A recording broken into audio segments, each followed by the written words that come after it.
শুনে এটা ফানি লাগতে পারে, কিন্তু এখানে কোনো ওয়েস্টই ওয়েস্ট না, এভরিথিং ইজ ইউজেবল, প্রত্যেকটা জিনিস ইউজেবল। একটু আগে আমার এমডি যেটা বলছিলেন যে আপনার বর্জ্য পদার্থ, বর্জ্য পদার্থ বলতে মূলত ফ্যাট, অ্যানিম্যাল ফ্যাট। যেটা অ্যানিম্যাল ফ্যাট তো আমরা সবাই জানি সাবান তৈরিতে ব্যবহার হয়।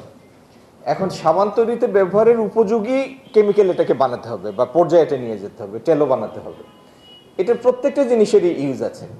পৃথিবীতে এই মুহূর্তে যে ওয়েস্ট আনইউজেবল সেটা হলো নিউক্লিয়ার ওয়েস্ট।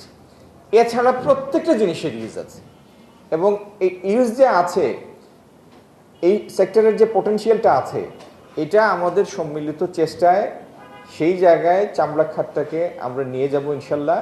এটা হবে এই দেশের সক্ষমতার একটা এক্সাম্পল আগামী দিনে। এত রেজিলিয়েন্ট এই দেশের মানুষ, আর এত সম্ভাবনাময় একটা খাত আমরা হাতের ফাঁক দিয়ে ছেড়ে দিব ইনশাল্লাহ, এটা হবে না। এটাকে আমরা একটা রিয়েল আর্নিং পটেনশিয়ালে নিয়ে যাব। সময় নষ্ট করব না। আমরা একটা ছক বানাবো।